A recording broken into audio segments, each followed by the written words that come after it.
అందరికీ నమస్కారం. నేను మీ సత్తిరెడ్డి. ఈరోజు మనం మాట్లాడాలనుకున్న టాపిక్ చిన్నపిల్లల విషయంలో తల్లిదండ్రుల పాత్ర ఏంటి అనేసి. దీన్ని ప్రారంభించడానికి ముందు మా ఇంట్లో జరిగిన ఒక చిన్న ఇన్సిడెంట్ గురించి మీకు చెప్తాను. బెడ్రూమ్లో నుంచి నా కొడుకు అరుపులు కేకలు వినిపిస్తున్నాయి.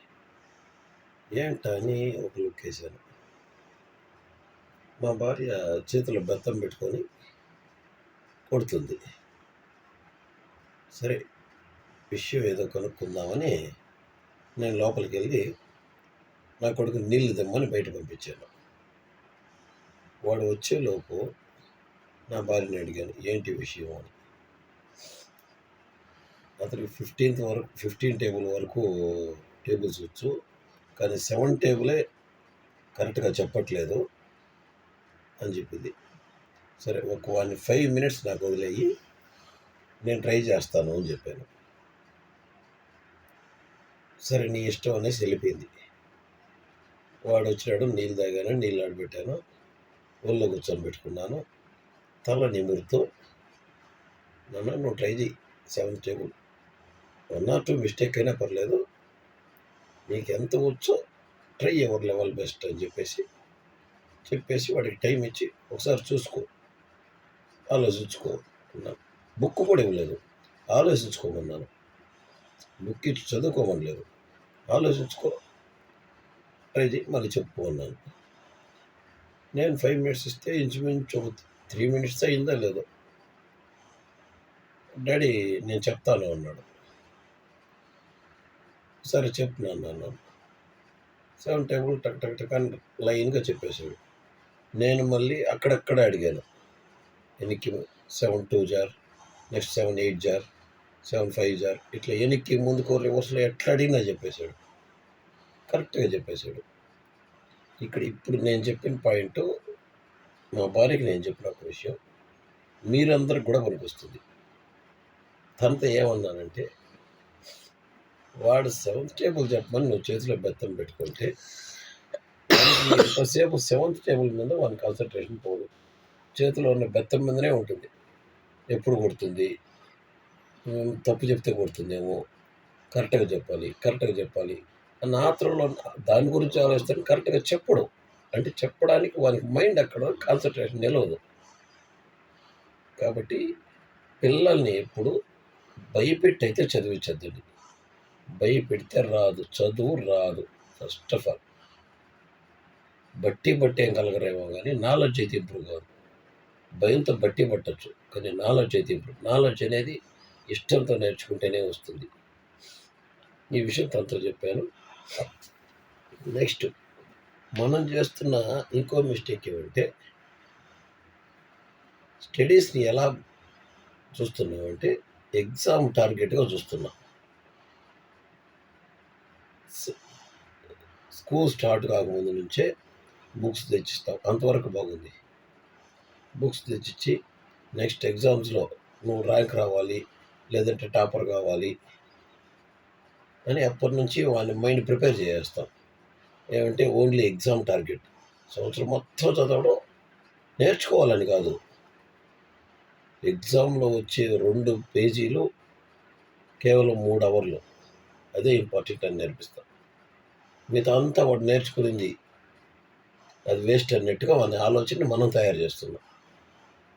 నెక్స్ట్ ఏమంటే, మనం ముందుగానే ప్రిపేర్ చేసి స్కూల్కి పంపిస్తాం. స్కూల్లో మాస్టర్ ఏం చేస్తారంటే, అంటే అందరూ మాస్టర్లు అలా ఉండారని నేను చెప్పట్లేదు, మ్యాక్సిమం అలానే ఉన్నారు. ఒక లెసన్ స్టార్ట్ కావకముందే, ఫర్ ఎగ్జాంపుల్ అశోకుడు అనుకుందాం. అశోకుని గురించి సిలబస్ స్టార్ట్ అవుతుందంటే, ఇది చాలా ఇంపార్టెంటు, ఇది మీకు ఎగ్జామ్స్లో వస్తుంది, మీరు బాగా వినాలి, నేను చెప్పే లెసన్ ఈరోజు మీరు బాగా నోట్ చేసుకోవాలంటాడు. ఆ విషయం చెప్పకుండా లెసన్ చెప్పింటే వాడు బాగా ఉండేవాడు. ఒక్కసారి ఇంపార్టెంట్ అంటారే వాడు స్టూడెంట్ అలర్ట్ అవుతాడు. ఏ రకంగా?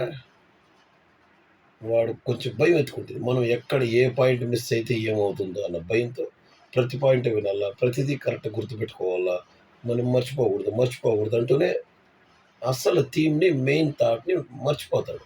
వినడు. మర్చిపోవడం కాదు, యాక్చువల్‌గా వినడు. కరెక్ట్‌గా వినలేడు. మైండ్ కాన్సంట్రేషన్ చేయలేడు. ఇదే 'బాహుబలి' సినిమాని మీరు ఈ 'బాహుబలి' సినిమా అయిపోతే నేను ఎగ్జామ్ పెడతాను అని చెప్పండి. స్టోరీ వదిలేసి పూర్తిగా మీరు ఈ మాట చెప్పిన తర్వాత 'బాహుబలి' సినిమా చూపించండి. వాడు స్టోరీ కాదు కదా, ఏం తెలీదు. ఏ కలర్ డ్రెస్ చేసుకున్నాడు, ఇట్లాంటివే గమనించి ఆ ఎగ్జామ్స్‌లో పాస్ అవ్వాలనే దీంతోనే అసలు కథని, స్టోరీని, ఎమోషన్‌ని వదిలేసి చూస్తారు. తర్వాత ఇట్లుంటుంది. అదే 'బాహుబలి' సినిమాని నార్మల్‌గా చెప్పి స్టోరీ చెప్పమనండి. టక టక టక అని బల్లాల దేవుడి దగ్గర నుంచి ప్రతిదీ, దేవసేన దగ్గర నుంచి ప్రతి సీను చెప్పేస్తారు, ఎక్స్‌ప్లెయిన్ చేస్తారు. ఏంటే నేను చెప్పడం అంటే ఇష్టంగా చూస్తే ఇష్టంగా చదివినా ఇలానే ఉంటుంది.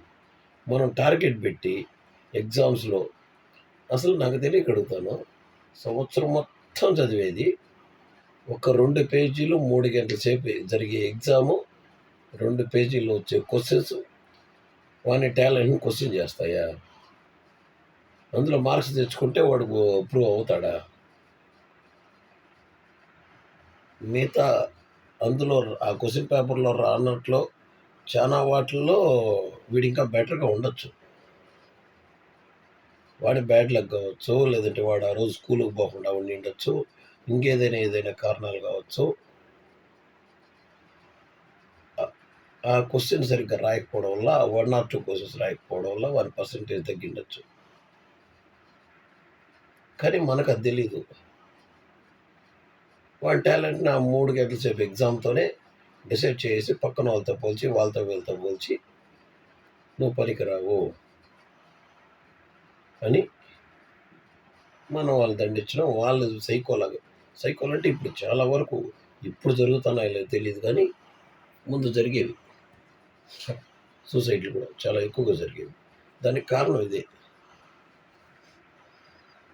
ఫస్ట్ మనం మన పిల్లలకి ఏం నేర్పించాలంటే ఎగ్జామ్స్ ఇంపార్టెంట్ కాదు. 'బాహుబలి' సినిమా నువ్వు ఎలా చూస్తావో క్లాస్‌లో లెసన్ కూడా అదే మారుతుంది. అది ఇంపార్టెంటు, ఎగ్జామ్‌కి వస్తుంది, రాదు, అది వేరే విషయం. ఫస్ట్ నీకు అర్థమయ్యేలాగా విను. ఈ కాలం చెప్పకూడదు అవంతా. ఎగ్జామ్ వినడం, అర్థం చేసుకోవడం ప్రయత్నించు. ఇష్టంతో అది కూడా. దానికి టార్గెట్స్ పెడితే భయం వేస్తుంది. భయం తర్వాత మైండ్ స్ట్రక్ అయిపోతుంది. ఇది ఎడ్యుకేషన్ విషయం అయితే ఇంకంతకు మించి చెప్పడానికి నాకైతే ఎందుకంటే నేను పెద్దగా చదువుకోలేదు. కాబట్టి ఎలా చదవడం నాకు తెలియదు కానీ ఎలా చదివించాలో మాత్రం నాకు ఒక అవగాహనతో చెప్తున్నా. ఇది తప్పో రైటో మీ కామెంట్స్ రూపంలో కింద కామెంట్స్ చేయండి. ఇకపోతే ఎదుగుతున్న పిల్లలకి బాధ్యత నేర్పించాలి. మరి ఇది ఆల్మోస్ట్ చాలామంది చెప్పింటారు, వినింటారు. ఈ పాయింట్ మాత్రం అందరూ చెప్పిందే మళ్ళీ నేనే చెప్తున్నాను. ఎందుకంటే ఇంకా కూడా కొంతమంది తప్పు చేస్తున్నారు. మరి మనం చేసిన తప్పు మనం పడిన కష్టం మన పిల్లోడు పడకూడదు అనే దీంతో గారాబం చేస్తున్నారు. అదొకటి.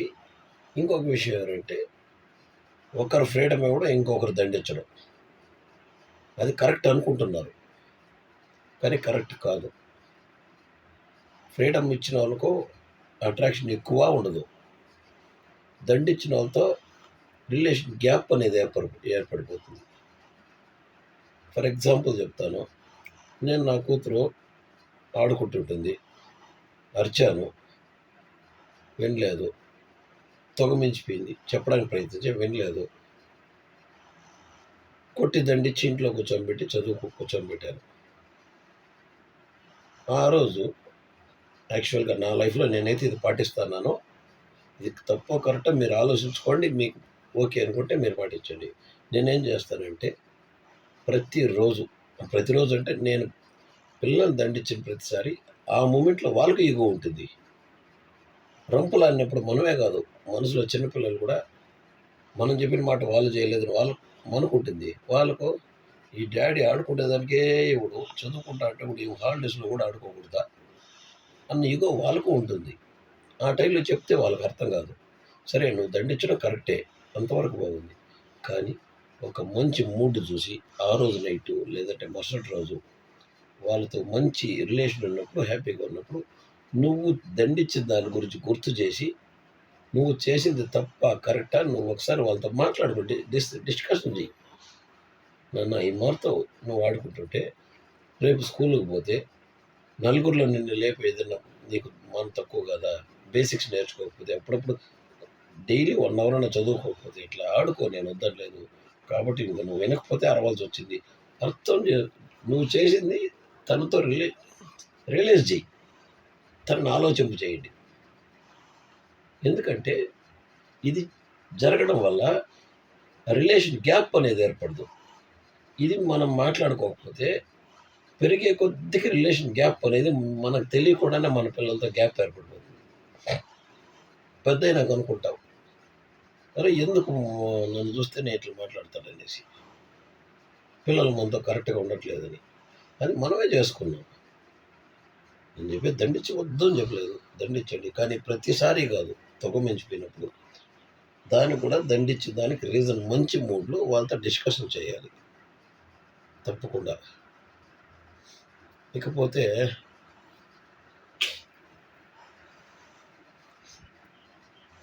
అప్పుడప్పుడు మనం రిలాక్స్ కోసం అంటే ప్రతి ఒక్కరూ వాళ్ళ బడ్జెట్ దీంట్లో వీలైనప్పుడు టూర్ ప్లాన్ చేయండి.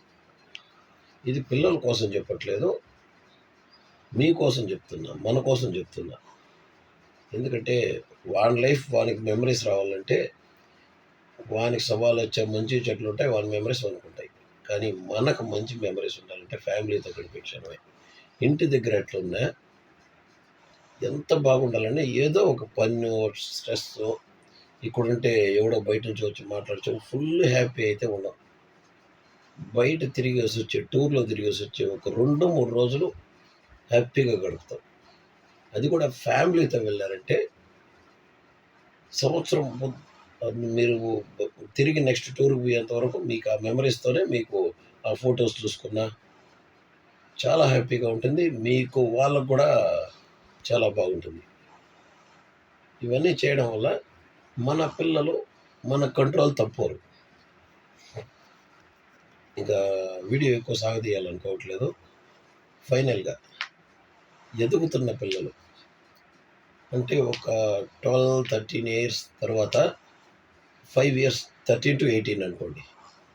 ఈ 5 సంవత్సరాలు ఎంత ఇంపార్టెంట్ అంటే మనం అనుకుంటాం, అదే నేను చెప్పాను కదా, ఎంతసేపు రిలేషన్ డెవలప్ చేయకపోతే వచ్చే ప్రాబ్లమ్స్ ఇక్కడ నుంచి స్టార్ట్ అవుతుంది. అసలు సిస్టమ్ ప్రాబ్లం. వాడు ఎదిగే చిన్న పిల్లప్పుడు మీకు భయపడి మీరేం చెప్పినా తల కొడతాడు. ఈ 5 సంవత్సరాల్లో మెల్లిగా మీకు షాక్లు అయితే తగులుతూ ఉంటాయి, స్టెప్ బై స్టెప్. ఒకసారి వినడం, ఇంకొకసారి కొంచెం ఏజ్ పెరిగే కొద్దికి 13-15 సరికి వచ్చేసరికి చేసేది లేదన్నట్టుగా బిహేవియర్స్ ఉంటుంది.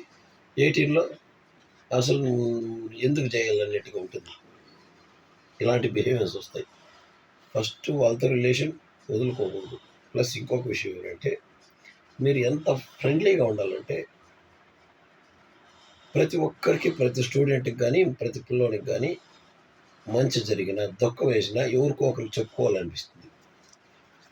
ఆ చెప్పుకుంటే ఎవరికి చెప్పుకోవాలని ఆలోచించినప్పుడు చాలా వరకు ఫ్రెండ్స్ని ఎత్తుక్కుంటారు. ఎందుకంటే ఇంట్లో అంత రిలేషన్ లేకపోవడం వల్ల. అంటే నేను అందరికీ కాదు, కొంతమందికి పిల్లలు. ఇంట్లో మీరంత ఫ్రీడమ్ ఇవ్వండి. మెయిన్గా నువ్వంత ఫ్రీడమ్ ఇవ్వు. ఖచ్చితంగా నువ్వు ఎంత ఫ్రీడమ్ ఇస్తావో మీ పిల్లలు ఏది జరిగినా, ఈరోజు ఒక ఫ్రెండ్ పరిచయం అయినాడు, నేను పాడిన పాటకి ఇంత హ్యాపీగా ఫీల్ అయినాడు, నేను చెప్పిన సెమినార్కి ప్లస్ మైనస్ చెప్పాడు, నాకు బాగా ఇంప్రెషన్ అయింది. అట్లా ప్రతిదీ ఏదో ఒకటి, ఒక చిన్న విషయం కూడా మీకు వచ్చి చెప్పుకోవాలి.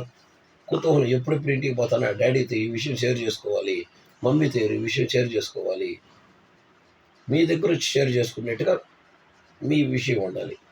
ఎందుకంటే అది చేయడం వల్ల తను మంచా చెడా అనేది ఇప్పుడు 13-14 సంవత్సరాల తర్వాత దండించాల్సిన అవసరం లేదు. 14 సంవత్సరాల తర్వాత దండించాల్సిన అవసరం లేదు. ఎందుకంటే వాళ్ళకు ఒక ఆలోచన అనేది ఆ పాటికి వచ్చేసి ఉంటుంది. మెచ్యూరిటీ అనేది స్టార్ట్ అయిపోయింటుంది. చెప్పే విషయం చెప్తే వాళ్ళు ఈజీగా అర్థం చేసుకోగలరు ఖచ్చితంగా. కాబట్టి వాళ్ళకు మీరు ప్రతి విషయాన్ని విని మీరు ఆ స్టేజ్ దాటి వచ్చినారు అంటే సక్సెస్ ఆఫ్ ఫెయిల్యూర్ అనేది పక్కన పెట్టండి. ఆ స్టేజ్ దాటి వచ్చినారు కాబట్టి ఆ ఏజ్లో ఎలా ఉంటే సక్సెస్ అవ్వాలో మీకు తెలుసు. ఆ విషయాన్ని వాళ్ళు అర్థం చేసుకునేట్టు చెప్పండి. అంటే ఆ ఇన్సిడెంట్కి ఇప్పుడు ఈ విషయాన్ని తను మీకు చెప్పిన విషయానికి కరెక్ట్ అయితే సపోర్ట్ చేయండి. ఓకే, గో హెడ్ అన్నాను. లేదు ఏదో తేడా కొడుతుందంటే గబాలు వ్యతిరేకించద్దు. ఒకసారి విచారించు. వీలైతే ఒక గూఢచారిలాగా విషయం కనుక్కో. తర్వాత మంచి చెడు చెప్పు. నాన్న నువ్వు ఇలా ఉండాలి, ఇలా ఉంటుంది, దీనివల్ల వచ్చే మంచి చెడులు ఇలా ఉంటాయి. అంటే భయపెట్టద్దు. నువ్వు చేసిన తప్పు ఎవడు వాడు అది ఇది మాత్రం చేయొద్దండి. ఖచ్చితంగా ప్రతి పిల్లవాడు వింటారు. ఈ రకంగా చెప్తే మెయిన్ అందుకే నేను చెప్పాను టూర్లు ఇలాంటివి ఇంట్లో ఉన్న హ్యాపీనెస్ వాళ్ళకు పరిచయం చేస్తే బయట ఆనందాలు వెతుక్కోవాల్సిన అవసరం కూడా రాదు. ఫస్ట్ మనం చేయాల్సింది అది. సెకండ్, వాళ్ళతో రిలేషన్ ఖచ్చితంగా మెయింటైన్ చేయాలి. ప్రతి విషయం గురించి వాళ్ళతో